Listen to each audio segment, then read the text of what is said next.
কোরআনের সাথে কথা বলেন ঠিক কিনা? বন্ধুত্ব তৈরি করলে লাভ না লস, তার একটা ছোট্ট ঘটনা আপনাদেরকে আমি শোনায় দেই। ভাইজান, একজন হিন্দুর মেয়ে আরেকজন মুসলমানের মেয়ে, কয়জন হলো? দুজন মেয়ে স্কুলে যায়, সুন্দর করে স্কুল যায়, স্কুল থেকে আসে, স্কুলে যায়, স্কুল থেকে আসে। মা বোনেরা বসেন, আপনারা ওয়াজ সুন্দর করে বুঝতে পারবেন, একটু ধৈর্য ধরুন। ভাইরা আমার, এক পর্যায়ে হিন্দুর মেয়েটা স্কুলে যায়, স্কুল থেকে আসে, বান্ধবী দুইজন, একজন হিন্দুর মেয়ে একজন মুসলমানের মেয়ে। আচ্ছা ভাইজান, যখন স্কুলে যাওয়ার পর জোহরের আজান হয়, মুসলমানের মেয়েটা বলে, বান্ধবী তুমি একটু অপেক্ষা করো, আমি একটু নামাজ পড়ে নেই। সুন্দর করে মুসলমানের মেয়েটা নামাজ পড়ে। আবার 2টা-3টার সময় ছুটি হয়, স্কুল বাড়ির দিকে যাচ্ছে বান্ধবী সহকারে। তখন তো আর গাড়ি ঘোড়া অত ছিল না। যখন যাচ্ছে, একটু যাওয়ার পরে, আমি যে ঘটনা শোনাচ্ছি আপনাদেরকে, এটা ভারতের গুজরাটের ঘটনা। যাচ্ছে সামনের দিকে, যখন যায় আসরে আজান দিছে, সঙ্গে সঙ্গে মুসলমানের মেয়েটা বলছে, ও বান্ধবীরা একটু অপেক্ষা করো, এটা মুসলমানের বাড়ি, চলো একটু বাড়িতে ঢুকি। বাড়িতে ঢোকার পরে এবার বইগুলো বলে, বান্ধবী বইগুলো ধরে থাকো, আমি একটু নামাজ পড়ে নেই। মুসলমানের মেয়েটা আসরের নামাজ পড়ে, আবার বাড়ির দিকে চলে যায়। এমনি করে কিছুদিন বান্ধবীর সহ যখন চলাফেরা করে স্কুল যায়, বাড়িতে যায়, হঠাৎ করে একদিন হিন্দু বোনটি বলতেছে, এ বান্ধবী তোমার এটা কেমন ধর্ম রে? তোমরা স্কুল বোঝো না, ঠাগারি বাড়ি বোঝো না, রাস্তাঘাট বোঝো না, আজান দিলে তোমরা নামাজ শুরু করে দাও, তোমাদের ধর্মের মধ্যে ভেজাল বেশি। এই ধর্ম চাইতে আমাদের ধর্মটা অনেক ভালো, কারণ আমাদের ধর্মের মধ্যে বেশি ভেজাল নাই।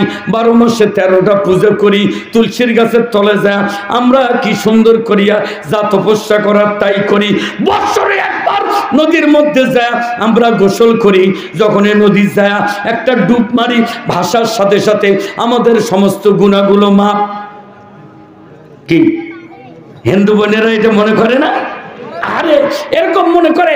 এক পর্যায়ে মুসলমানের মেয়েটা বলছে, ও বান্ধবী তুমি যে কথাটা বলতেছো, এই কথাটা আমি মানলাম না।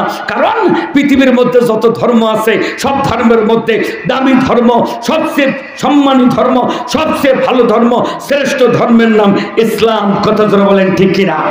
তাহলে সবচেয়ে বড় ধর্মের নাম কি? দামি ধর্মের নাম ইসলাম। এটা একটা মনোনীত ধর্ম আল্লাহ তাআলার। কাজেই ইসলাম ধর্মের চাইতে তোমার ধর্ম বড় হতে পারে না। কারণ ইসলাম ধর্মে আমরা 5 ওয়াক্ত আযান দিলে 5 ওয়াক্ত নামাজ পড়ি, 5 বার ওযু করি, শরীর পবিত্র থাকে, পরিষ্কার থাকে, মুখ পবিত্র থাকে, পরিষ্কার থাকে।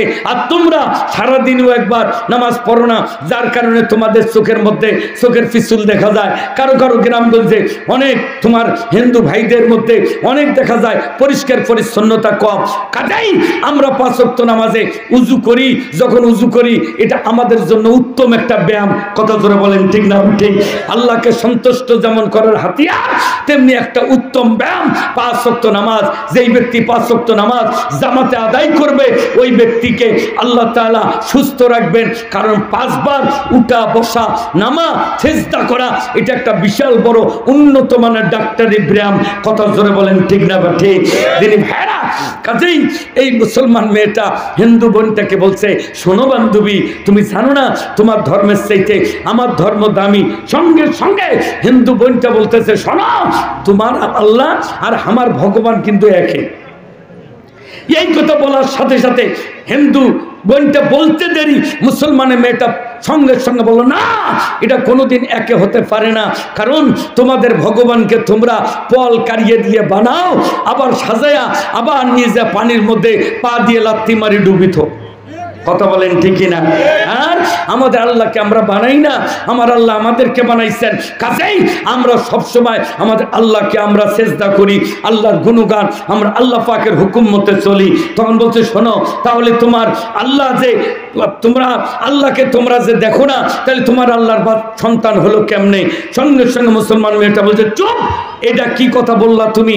বলছে হিন্দুর মেয়েটা, ও বান্ধবীরা আল্লাহর সন্তান আছে, ওটার নাম হলো ঈসা নবী, ওটা আল্লাহর সন্তান।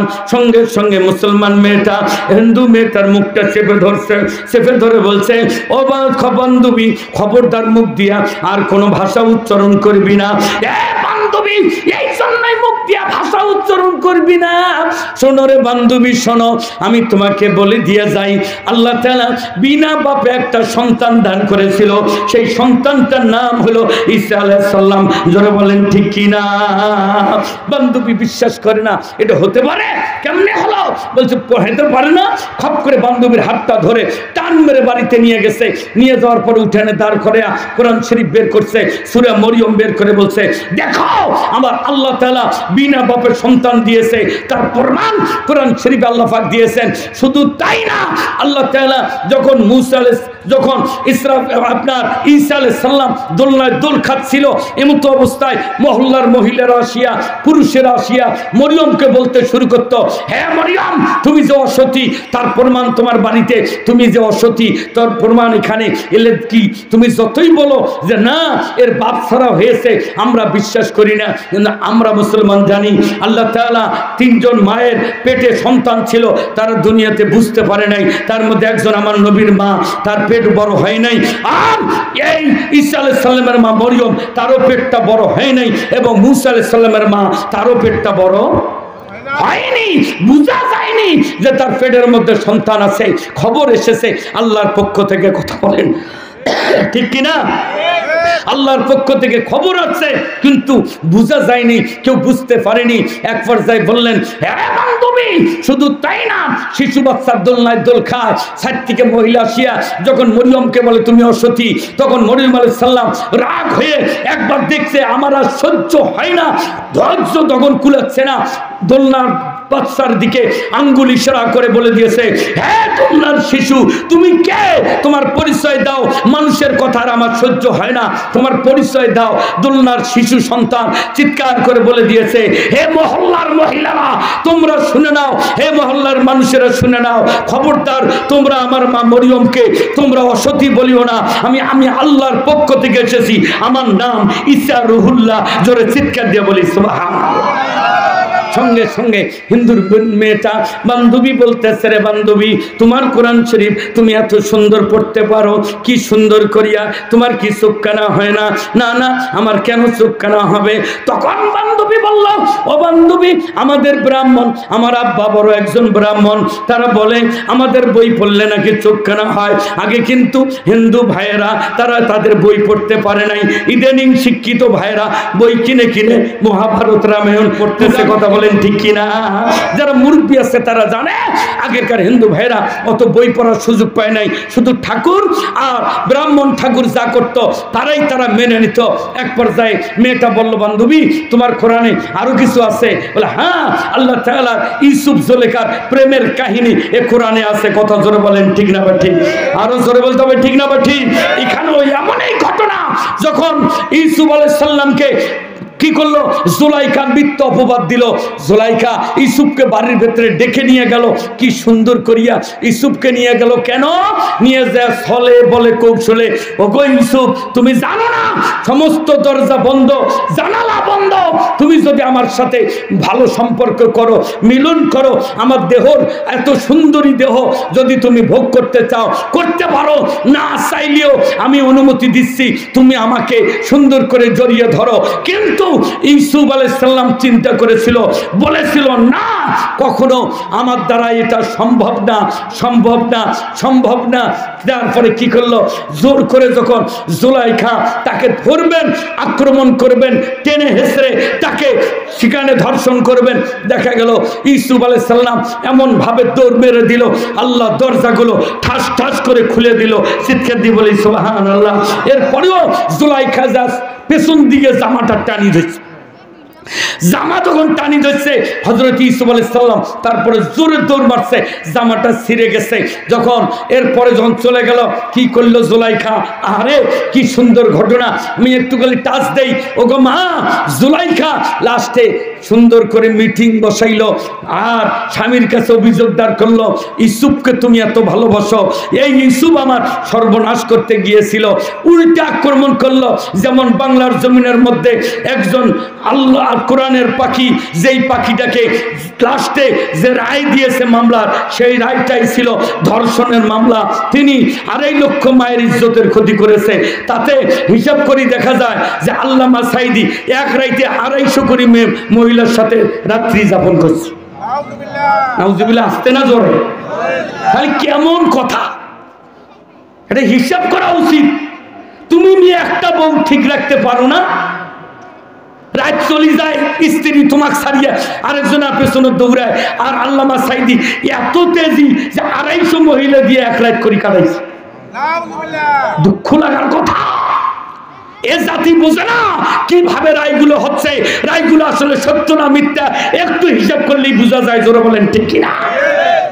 আহা, তদ্রুপ কোন রায় নাই, বিনা রায়ে এমন একটা রায় দিল, লাস্টে শেষ পর্যন্ত তাকে বিস্ফোরকে মৃত্যু। কত জোরে বলেন ঠিক না? বা ঠিক? আল্লাহ শহীদি মর্যাদা দান করে। জোরে বলেন আমিন, আরো জোরে বলেন আমিন। ও দিনী ভাইরা, এমন বিচার বসে গেল, ইউসুফকে লাঞ্ছিত করবে।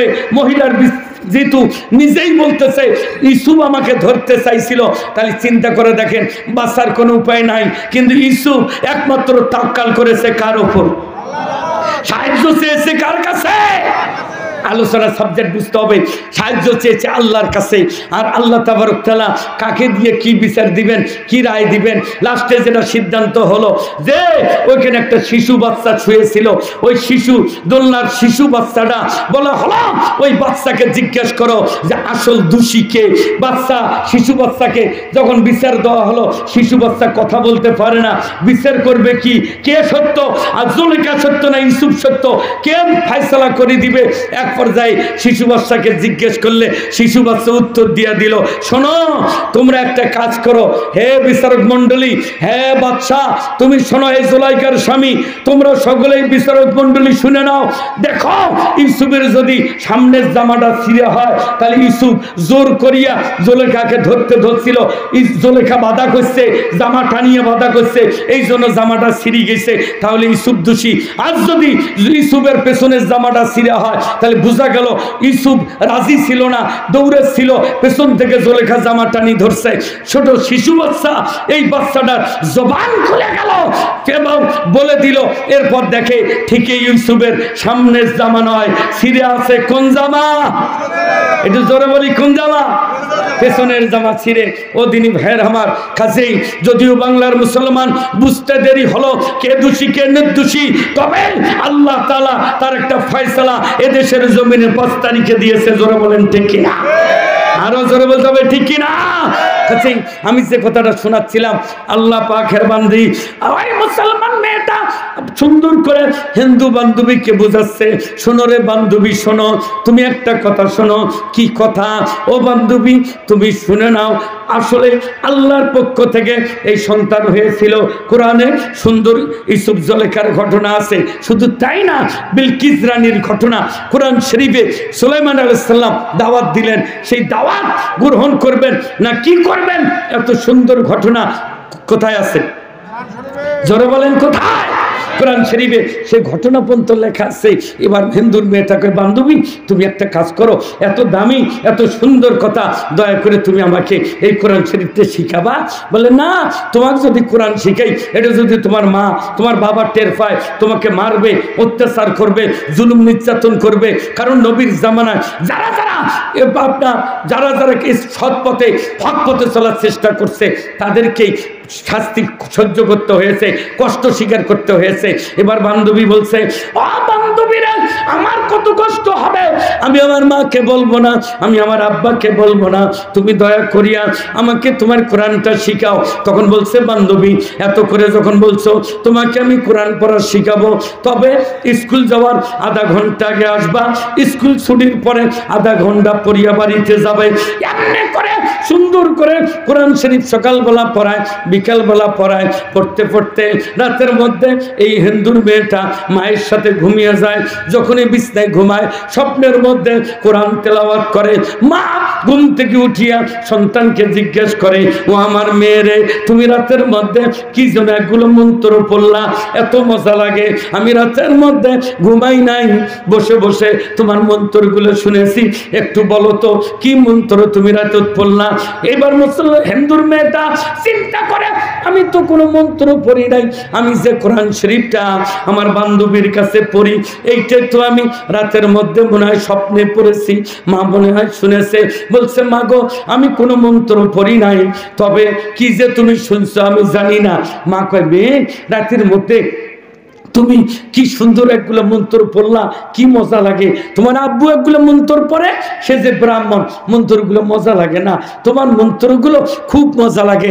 তখন মেয়েটা বলছে, মা, আমি যে কি বলছি স্বপ্নতে, এটা আমি নিজেও জানি না। বলে, ঠিক আছে, তবে এগুলো শুনতে মন চায়। মেয়েটা এমনি করে দেখে, মা মাঝে মাঝে জিজ্ঞেস করে, মন্ত্রগুলো মজা লাগে। মেয়েটা চিন্তা করলো, আমি যদি কোরআন শরীফ বাড়িতে আনি তাহলে আমার মা রাগ করবে না, কারণ যেহেতু তার মজা লাগে।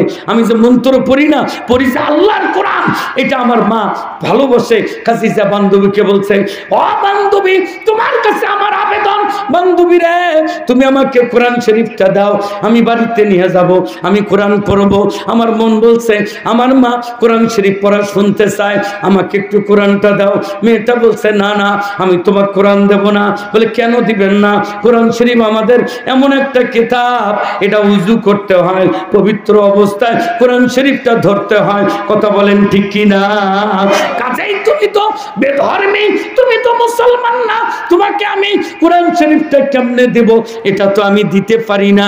বলছে, তাহলে কি করলে কোরআনটা হাতে নেওয়া যাবে? বলছে, বান্ধবী, কোরআন যদি তুমি নিতে চাও তাহলে তোমাকে দুটি কাজ করতে হবে। কি দুটি কাজ করব? এক নম্বরে কালিমা পড়ে ইসলাম ধর্ম গ্রহণ করতে হবে, জোরে বলা যায় সুবহানাল্লাহ। দুই নম্বরে তোমাকে বিশ্বাস রাখতে হবে, ইয়্যাকা না'বুদু ওয়া ইয়্যাকা নাস্তাইন। তুমি কালিমা পড়ার পরে তুমি সিদ্ধান্ত নিবে ইবাদত করবে একমাত্র কার? আরো জোরে বলেন, কার? একমাত্র ইবাদত করতে হবে আল্লাহর। ওয়া ইয়্যাকা নাস্তাইন, সাহায্য চাইতে হবে আল্লাহর কাছে। হে বান্ধবী, ইয়া আইয়ুহাল্লাযীনা আমানু, হে ঈমানদার বান্দাগণ, আস্তাঈনু, তোমরা সাহায্য প্রার্থনা করো। তোমার উপর অত্যাচার, জুলুম, নির্যাতন যেটাই আসুক না কেন, তোমরা ধৈর্য ধারণ করো। আজকে যে বেলাল ভাই এখানে বক্তব্য রাখলো, এই বেলাল ভাই 15 বছর পালিয়ে বেড়াইছে। কথা বলেন ঠিক কিনা? কারণ ধৈর্য ধরেছে। ধৈর্য যদি না ধরতো আজকে বড় বড় আলেমেরা মাঠে প্রকাশ্যে আসতে পারতো না। জোর বলেন ঠিক কিনা? মিজানুর রহমান আজহারি চমক লাগাইলো, উত্তরবঙ্গে সফরে আসলো, 10 লক্ষ লোক, 13 লক্ষ লোক, হঠাৎ করিয়া নিরুদ্দেশ হয়ে গেল। আর আজহারি বাংলাদেশে নাই, তার মানে তার উপরে এমন একটা চাপ প্রয়োগ করলো, বাংলাদেশে থাকার কোনো পরিবেশ। কথা জোরে বলেন, আছে? আল্লাহ কবুল করলো তাকে, কি সুন্দর আবার বাংলার জমিনে কবুল করলেন। জোরে বলেন ঠিক কিনা?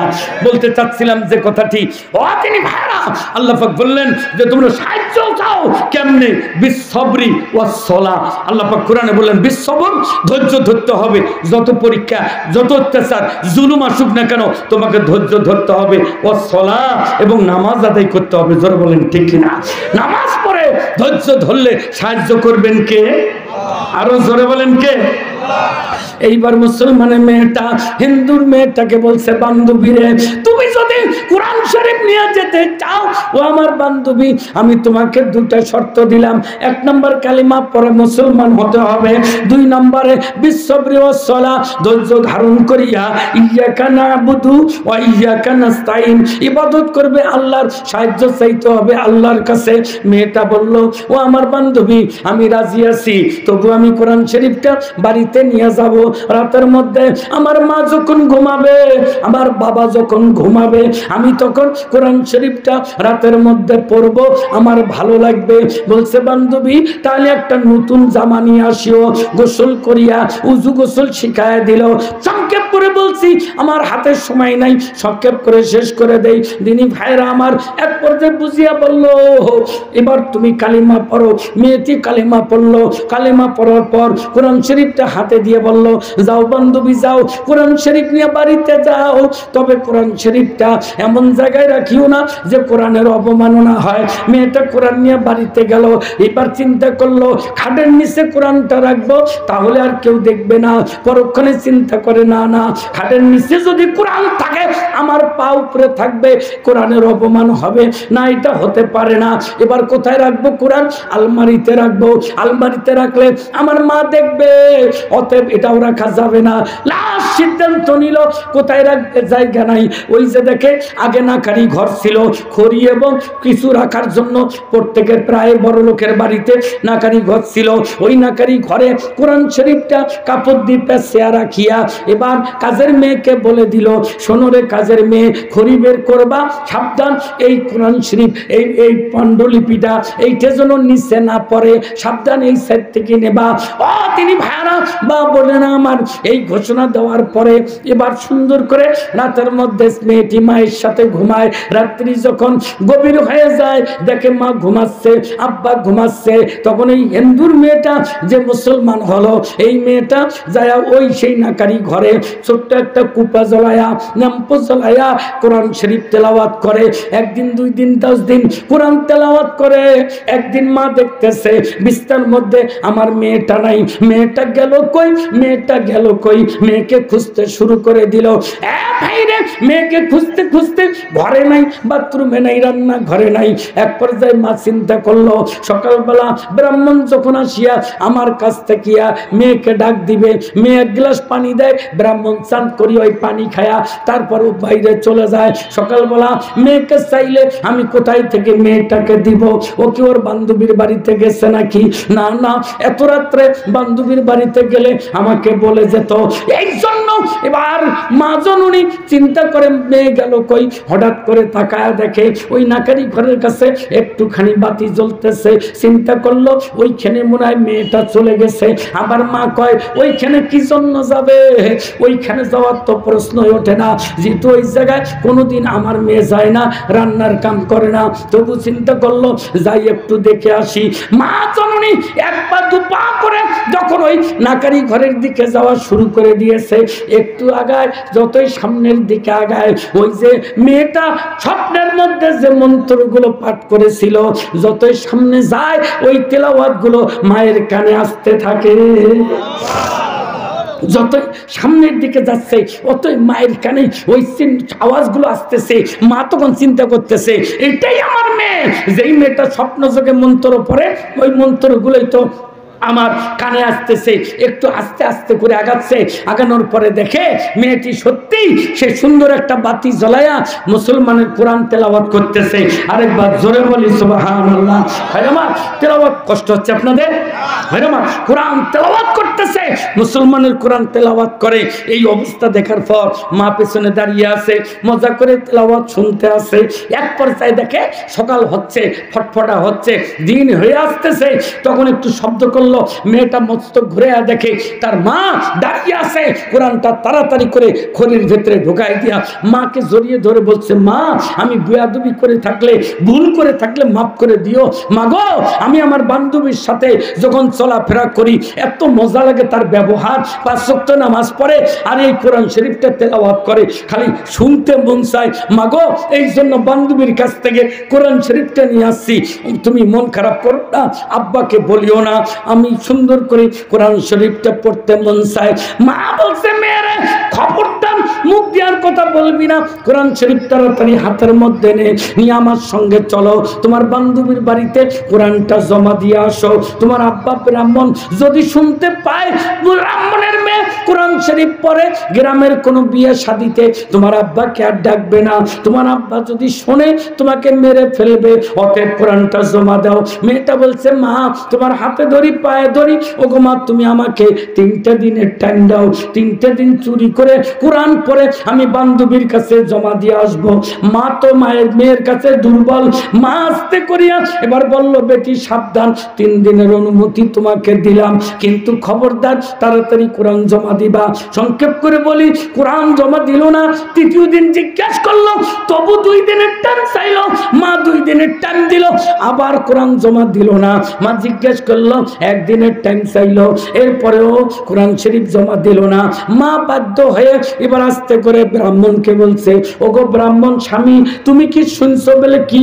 তোমার মেয়ে মুসলমান বান্ধবীর বাড়িতে যা চুরি করি কোরআন শরীফ পড়ে। সঙ্গে সঙ্গে ব্রাহ্মণের পায়ের রক্ত যেন মাথায় উঠে গেছে। আমার মেয়ে মুসলমানের কোরআন পড়ে, আশ্চর্যের কথা, না না এ হতে পারে না। এইবার দ্রুত গতিতে ঘরের ভেতরে ঢুকে দেখে মেয়ে নাই। মেয়ে কই? মেয়ে স্কুল চলে গেছে। বিকালবেলা মেয়ে স্কুল থেকে এসে জানে তো আব্বা বাড়িতে নাই, এবার পাক ঘরে বসিয়া কোরআন তেলাওয়াত শুরু করে দিয়েছে। এবার আব্বা টের পায়া পাক ঘরে যা হঠাৎ ঢুকে গেছে। মেয়েটি দেখা মাত্রই আব্বাকে দেখে একদম কাঁপতে শুরু করেছে। আব্বা বলছে, মেয়েরে খবরদার দেরি করো না, তাড়াতাড়ি কোরআন শরীফ বান্ধবীর বাড়িতে জমা দিয়ে আসো। আমি একজন ব্রাহ্মণ, আমার মেয়ে যদি মুসলমানের কোরআন পড়ে তাহলে বাকিরা কি করবে? তাড়াতাড়ি কোরআন শরীফটা জমা দিয়ে আসো। মেয়েটা বলছে, আব্বা গো, আমাকে একটা দিনের টাইম দাও আব্বা, আমি কালকে সকালবেলা জমা দিব। বলছেন, না না, তোমার কোনো একদিনের টাইম নাই। যখন মেয়েটি হাত জোর করে বলছে, আব্বা তোমার কাছে যে মনে যা চাইছি তাই পাইছি, আজকে দয়া করে আমাকে একটা দিনের টাইম দেওয়া যায় না? বলছে, শোনো, রাতের টাইমটা দিলাম, ফজরের পরে কোরআনটা জমা দিয়ে আসবি। এই কথা বলিয়া ব্রাহ্মণ রুমে চলে গেল। মেয়েটি এখন বাবাও জানে, মাও জানে, কোনো পার্টিশন নাই আর কোনো টেনশন নাই। সারা রাত কোরআন তেলাওয়াত করলো। এবার ব্রাহ্মণ সকালবেলা স্ত্রীকে ডাক দিয়ে বলছে, বিবি রে, আমার মেয়ে কি কোরআন জমা দিছে? কয়, দেখি নাই, দেখে আসো। যা দেখে মেয়ে কোরআন পড়ে। মেয়েরে কোরআন জমা দিবে না, তাড়াতাড়ি নিয়ে যাও। না মা, আমাকে আর 2 দিনের টাইম দাও। এই কথা বলার পর আসি বলছে, হ্যাঁ, কালকে যখন তুমি দেখলা তোমার মেয়ে কোরআন পড়তেছে, সঙ্গে সঙ্গে চট থাপ্পড় 2টা মারি দিতে, আর কোরআন পড়তো না। তুমি কেন চট থাপ্পড় মারলে না? তোমার মেয়ে কোরআন দিয়ে আসে নাই, এখনো কোরআন পড়তেছে। সঙ্গে সঙ্গে বাপ বলতেছে এবার স্ত্রীকে, শোনো রে বিবি, আমি যদি ওকে 2-4টা চট থাপ্পড় মারতাম, মেয়েটা কান্না করতো। মানুষ আসি জিজ্ঞেস করতো, কেন কান্না করে? যদি বলতো আমি কোরআন পড়ি ওই জন্য আমার বাপ মারছে, তাহলে তো কথাটা প্রকাশ হয়ে যাইত। প্রকাশ হয়ে যেত, আমি কেমন করে মারি, এই জন্য আমি মারি নাই। কয়, তাহলে এখন বুদ্ধি? মেয়ে যে কোরআন জমা দেয় নাই, কয় বুঝাও। বলে, বুঝাইছি, কোরআন জমা দেয় নাই। তখন বলছে, তাহলে কি করা যায়? স্ত্রী বলছে, স্বামী গো, তুমি আমাদের ব্রাহ্মণ সভাপতির কাছে যাও, যে একটু বুদ্ধি নাও, কি করলে মেয়েটাকে কোরআন পড়া বন্ধ করা যায়। এবার বলছে, ঠিক আছে, ভালো কথা বলছো, আমি যাচ্ছি ব্রাহ্মণ সভাপতির কাছে। ব্রাহ্মণ সভাপতির কাছে গেছে, যায় জিজ্ঞেস করছে, ও সভাপতি সাহেব, আমার একটা কথা আছে, পাশেই যারা ব্রাহ্মণ আছে এদেরকে একটু সারে দেন, এটা গোপন আল্লাপ আছে। সভাপতি কয়, তোমরা সাইড হও, দেখিও কি গোপন আল্লাপ করে। এবার বলছে, ও সভাপতি হুজুর, আপনার কাছে আমার আবেদন, আমি তো ব্রাহ্মণ বলে জি, আমার বাপ ব্রাহ্মণ ছিল বলে জি, আমার দাদা ব্রাহ্মণ ছিল বলে জি। ও সভাপতি, আমার মেয়েটা মুসলমানের কোরআন শরীফ পড়ে, দয়া করে বুদ্ধি দাও, কি করিয়া মুসলমানের কোরআন পড়া বন্ধ করা যায়। ব্রাহ্মণ সভাপতি কয়, আরে পাগল, তোমার মেয়ে যদি সত্যি কোরআন পড়ে? বলে, হ্যাঁ। কতদিন থেকে পড়ে? বলে, মনে হয় 1 মাস থেকে, না হয় 2 মাস থেকে। বলছে, তাহলে একটা কথা শোনো, তুমি তোমার মেয়েকে কোরআন পড়তে দাও, তুমি ব্রাহ্মণগিরি বাদ দাও, তোমার আর ব্রাহ্মণগিরি চলবে না। তোমার মেয়ে যেহেতু মুসলমানের কোরআন পড়ে। সঙ্গে সঙ্গে ব্রাহ্মণ সভাপতির পা জড়িয়ে ধরছে। ও সভাপতি, হাতে ধরি, পায়ে ধরি, বাপ দাদার সম্মান এটা নষ্ট করা যাবে না, অতএব আপনি বুদ্ধি দেন, কি করলে আমার ব্রাহ্মণগিরি ঠিক থাকবে, কাজে আমাকে একটা বুদ্ধি দেন। বলছে, বুদ্ধি দিতে পারি, কি তুমি কি মানবা? কি বুদ্ধি? বলে, তুমি একটা কাম করো, তুমি এই ব্রাহ্মণগিরি বাদ দাও, নতুবা তোমার মেয়েকে মেরে ফেলতে হবে, কতল করতে হবে। বলছে, সভাপতি, আমার মেয়ের মতো ভালো মানুষ একটাও নাই। বলে তুমি যেমন তোমার মেয়েকে বিশ্বাস করো, তোমার মেয়ের মতো ভালো মানুষ একটাও নাই, তোমাকে খুব ভালোবাসে, তেমনি ওই ইসলাম ধর্মের কোরআন নাজিলের যে মানুষটা উনি হলো হযরতে মুহাম্মদ রাসূলুল্লাহ সাল্লাল্লাহু আলাইহি ওয়াসাল্লাম। ওকে আমাদের বড় বস, আমাদের যাই নেতা আবু জেহেল তাই বলছিল মুহাম্মাদের মতো ভালো মানুষ একটাও নাই। কথা জোরে বলেন ঠিক কিনা? আহারে তাই এই কথাটা বলছিল, মুহাম্মাদের মতো ভালো মানুষ কিন্তু একটাও নাই। যেই ওই আবু জেহেল উতবা সাইবা তারা যখন দেখলো নবী মুহাম্মদ কোরআন পড়ে, এটা যাই শোনে তাই ইসলাম ধর্ম গ্রহণ করে। জোরে বলি সুবহানাল্লাহ। অতএব আমার সেই নেতারা, আমার বসেরা আবু জেহেল উতবা সাইবা ওরা জানতো নবী মুহাম্মদ সঠিক, নবী মুহাম্মদ সত্য। বাংলার জমিনের কিছু মানুষ তারা জানে ইসলাম সত্য, কোরআন সত্য, আলেম ওলামা সত্য, কিন্তু তারা তারপরেও কোরআন বিশ্বাস করিয়া তাহাজ্জুদ পড়তো, কোরআন পড়তো এবং পট্টি পড়িয়া বাইতুল্লাহর ঘরের গিলাফ ধরিয়া কান্দি আসিয়া সেই আলেমদেরকে জেলখানায় ঢুকাইতো। মুখে এক কথা, বাস্তবে আরেকটা। কথা জোরে বলেন ঠিক কিনা? 5 ওয়াক্ত নামাজ পড়ে তাহাজ্জুদ গুজারি, কি সুন্দর কোরআন পড়ে। কথা বলেন ঠিক কিনা? কি সুন্দর কোরআন পড়ে আর প্ল্যান করে। আমার মনে হয় তাহাজ্জুদের নামাজ নেত্রী পড়তো আর প্ল্যান করতো কালকে কোন আলেম জেলত ঢুকে যায়। কথা বলেন ঠিক কিনা? আহারে কি প্ল্যান সাজায় আল্লাহর বান্দারা। ওই সেই ফিরাউনের কথা মনে পড়ে গেল। ফিরাউন তাই এমন অবস্থা হয়েছিল, ফিরাউন রাতে আল্লাহকে ডাকতো, দিনে তার প্রজাদেরকে বলতো খোদা বলে মানতে। কারণ এক পর্যায়ে জিজ্ঞেস করা হয়েছিল ফিরাউনকে, ও ফিরাউন, আসিয়া বলছিল ফিরাউন গো তোমার কথা এই দেশের মানুষ মানে কেন? তুমি কি তোমার আল্লাহকে মানো না?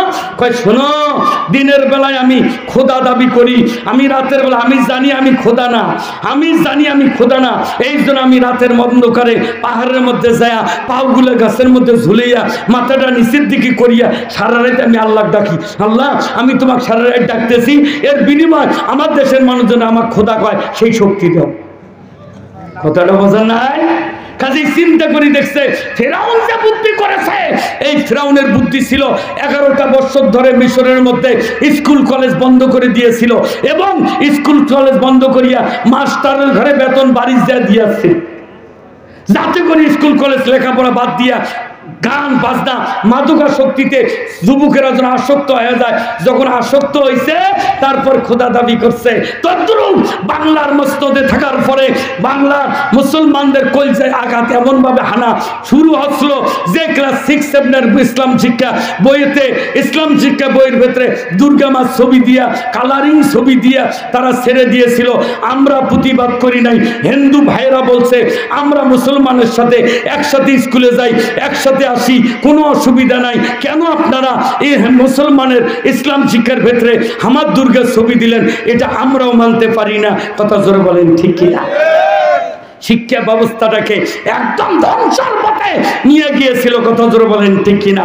বলতেছিলাম এবার নেতা সভাপতি বলতেছে, দিনী ভাইরা সভাপতি বলতেছে, আমি মনে হয় কট্টুকার আগাবো জানি না, যদি আজকের আলোচনা কোনো জায়গায় যা ব্রেক হয়ে যায় তাহলে আগামীকালকে আমি সকাল 10টা মঞ্চে উঠবো, 10টার থেকে 1টা পর্যন্ত বক্তব্য, 12:30 10টার থেকে 12:30 আগামীকালকে আমি আজকে আলোচনা যে পরিমাণে যাবে যদি শেষ করতে না পারি আগামীকাল 10টায় আমি আবার এই মঞ্চে উঠবো, কারণ কালকে দিনে মহিলাদের সমাবেশ আছে। তবে সামন দিয়ে পর্দা থাকবে, পুরুষ ভাইরা যাদের কর্ম নাই বা বেকার আছেন সময় দিতে পারবেন তারা সামনে বসতে পারবেন।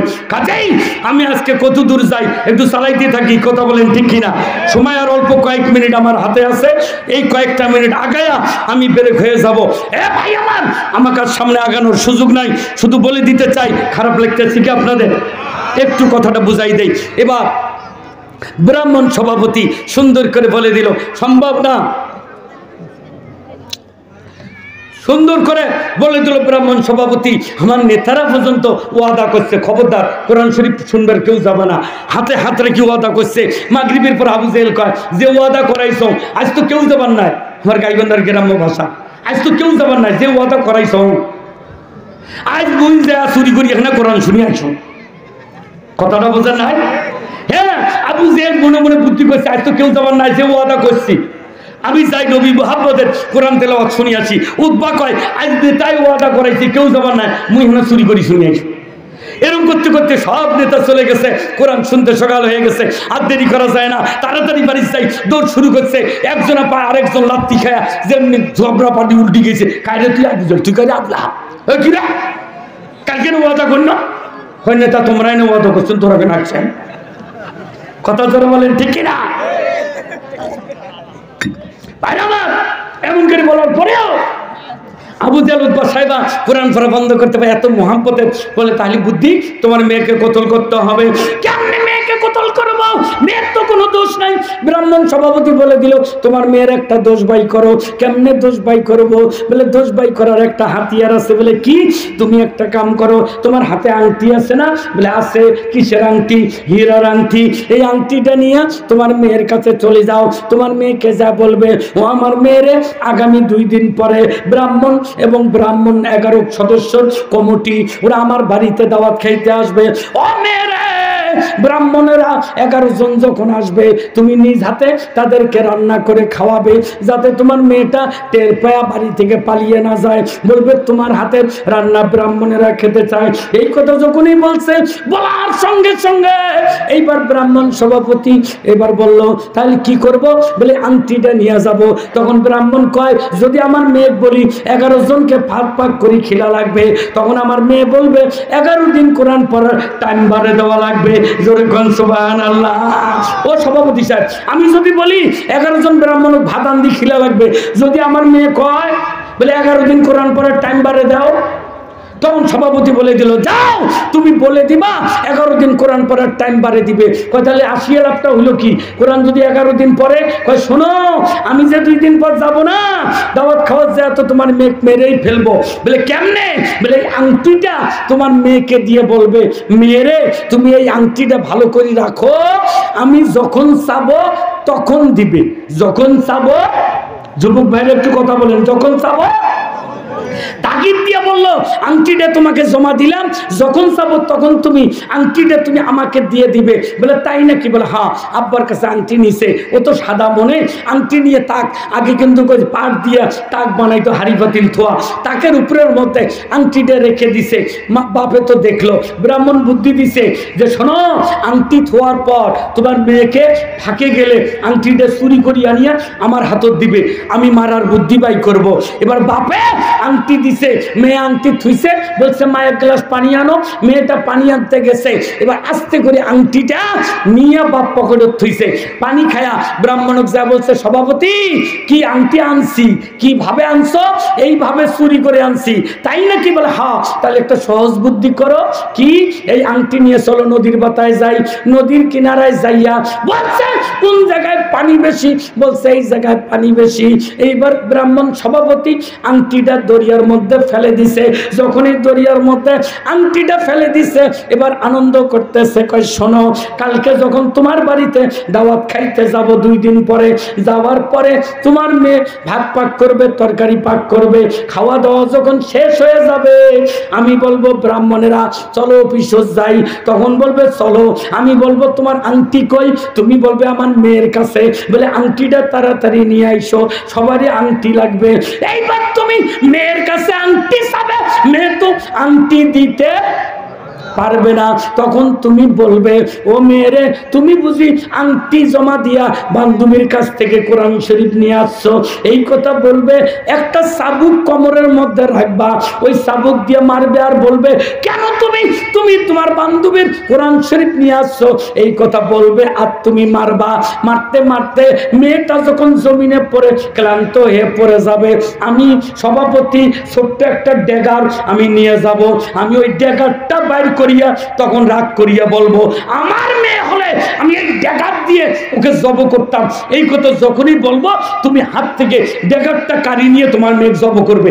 মিটিং কিভাবে ফায়সালা করা নেবে সেটা আমার ব্যাপার।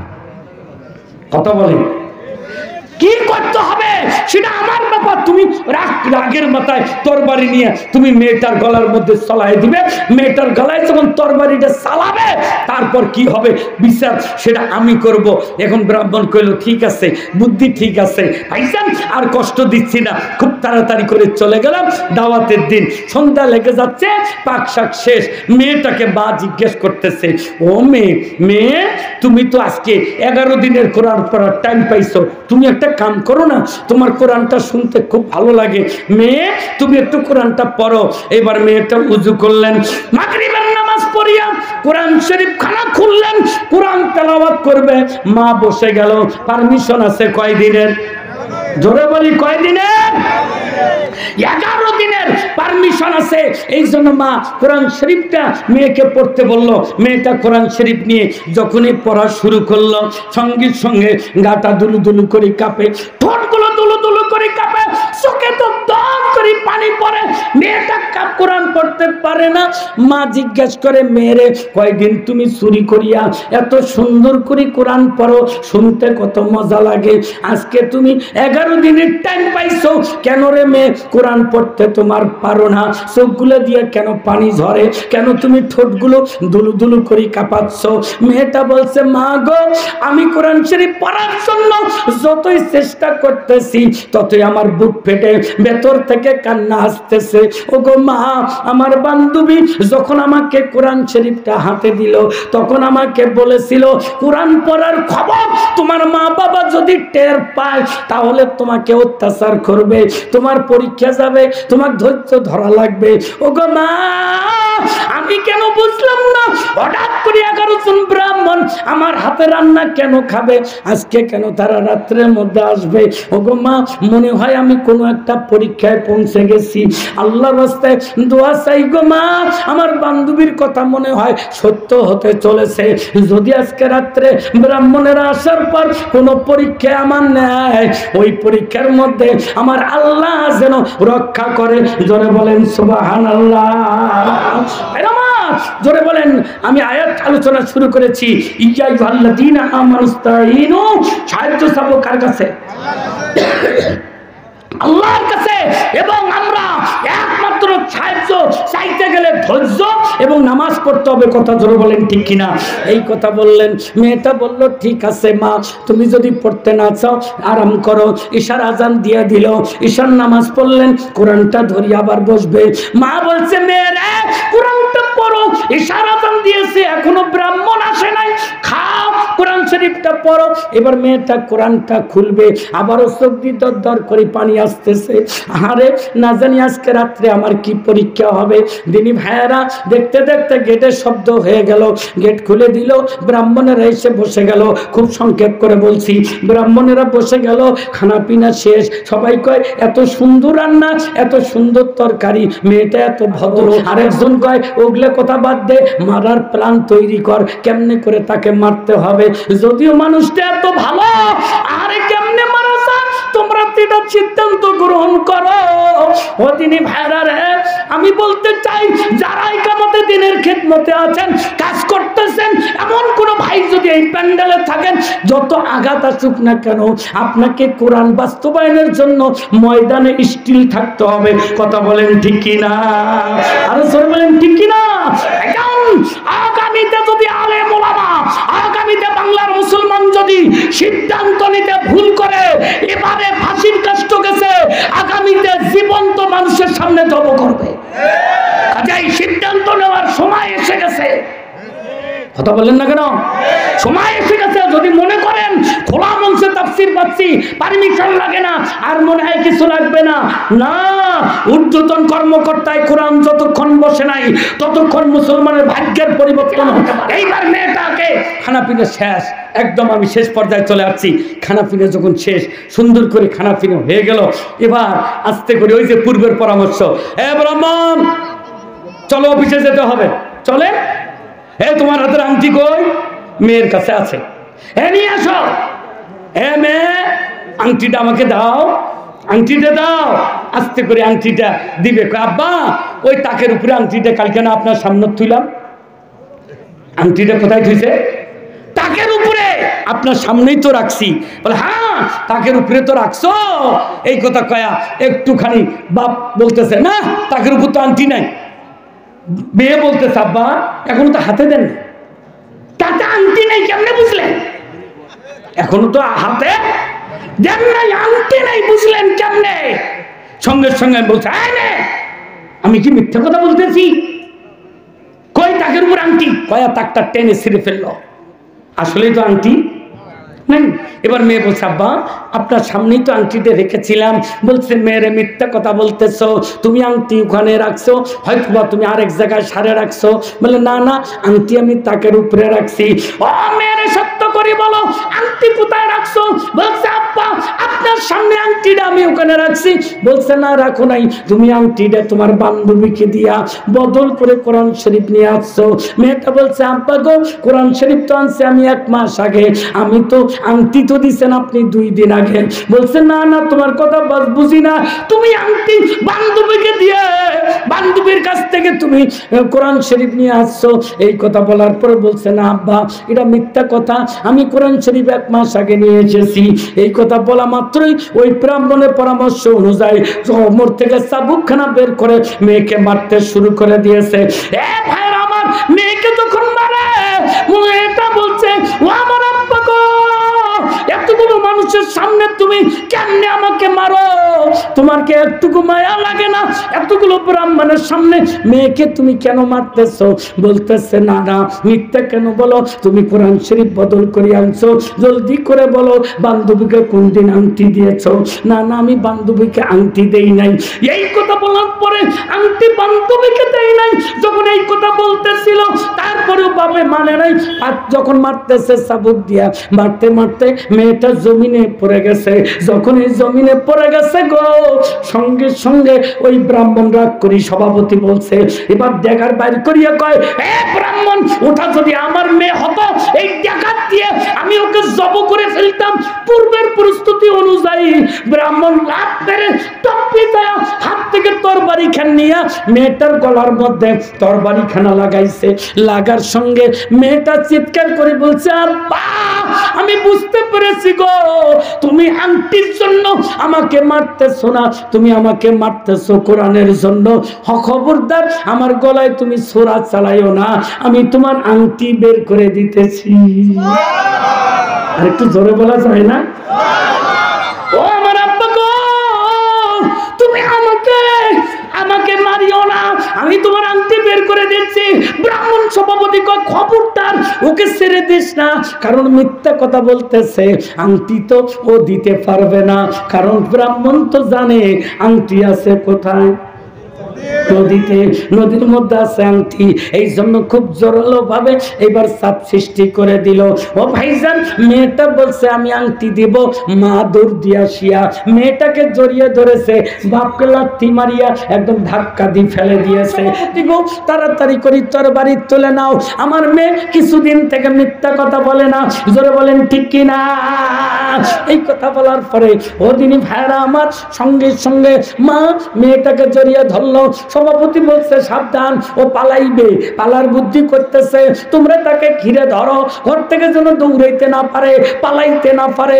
এমন করে যখন চতুর্পাশে তাকে ঘিরে ধরা হলো, ঘিরে ধরার সঙ্গে সঙ্গে মেয়েটা পায়ে হাতে মারছে, মারার কারণে দাঁড়াইতে পারে না, ছেঁচড়ি ছেঁচড়ি পাক ঘরে, যে ঘরের মধ্যে করে কথা শুনেন পরে ফির ওয়াজটা বুঝবেন না শেষের দিকে, এক পর্যায়ে পাক ঘরের মধ্যে সেই জায়গায় কোরআন শরীফটা কাপড় দিয়ে বান্দা রেহেলের মধ্যে রাখা। ওই কোরআন শরীফের কাছে যখনই চলে গেছে, সঙ্গে সঙ্গে ব্রাহ্মণ হরে রাম হরে কৃষ্ণ, এ বাবা হরে রাম, এ থাম রে, তোরা আগাইস না রে, ওটা কোরআন। কথা বলেন ঠিক কিনা?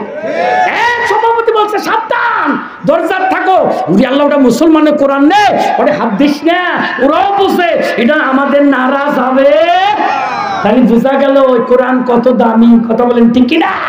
এক পর্যায়ে এইবার মেয়েটা আস্তে করে পাক ঘরের মধ্যে সুন্দর করিয়া ওই কোরআন শরীফের কাপড়টা বাঁধন যখন খোলে, এবার তরবারি নিয়ে এরা রেডি আছে, কারণ মেয়ে যেন পালাইতে না পারে, দৌড়াইতে না পারে।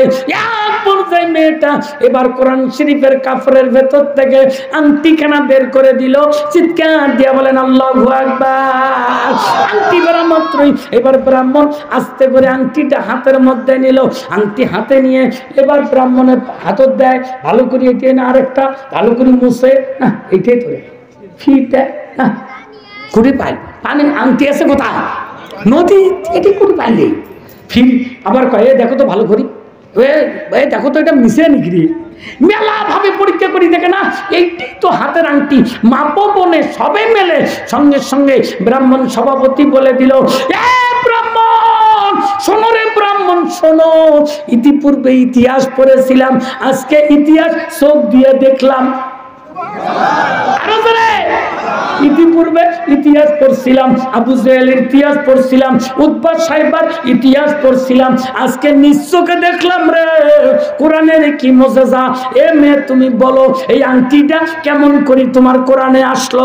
মেয়েটা বলছে, ও ব্রাহ্মণ সভাপতি গো, 2 দিন আগে আমার আব্বা নদীর থেকে মাছ মেরে আনছে, যেই দিন মাছ মারি আনছে মাছগুলো আমি কাটি বটির মধ্যে ফেলাচ্ছি, পিঠ পাশে কাটে না, পেট পাশে যেমনে লাগাইছি হঠাৎ করে শব্দ হচ্ছে, পেটটা আস্তে কাটিয়ে দেখি আব্বার হাতের আংটি মাছের পেটে।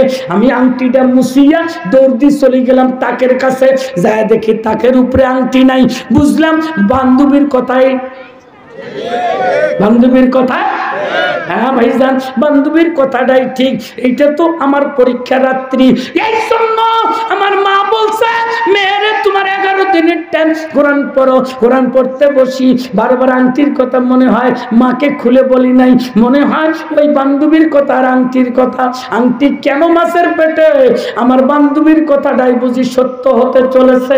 এই জন্য রাতের মধ্যে কোরআন পড়তে পারি নাই, মাগরিবে পারি নাই, ঈশার মধ্যে পারি নাই। ও ব্রাহ্মণ সভাপতি, আমি এই আংটিখানা প্রকাশ না করিয়া গোপনে রেখে দিছি। ব্রাহ্মণ সভাপতি আংটি হাতে নিয়ে কয়, এ ব্রাহ্মণ 11 জন তোমরা শুনিয়া নাও, আমি বুঝতে পেরেছি এটা আল্লাহর মহিমা, এটা আল্লাহ তাআলার কারিশমা, আল্লাহর মহিমা। এই জন্য তোমরা মানো আর না মানো আমার আর বোঝার বাকি নাই। কোরআন হলো সঠিক, কোরআন হলো সঠিক কিতাব, ইসলাম হলো আসল ধর্ম। অতএব শোনো রে ব্রাহ্মণ, তোমরা মানো না মানো আমি সেটা বলবো না, আমি সভাপতি এই মুহূর্তে ইসলাম ধর্ম গ্রহণ করব। আর দেরি করে নাই, দেখতে দেখতে 11 জন ব্রাহ্মণ কালিমা পড়ি মুসলমান হয়ে গেছে।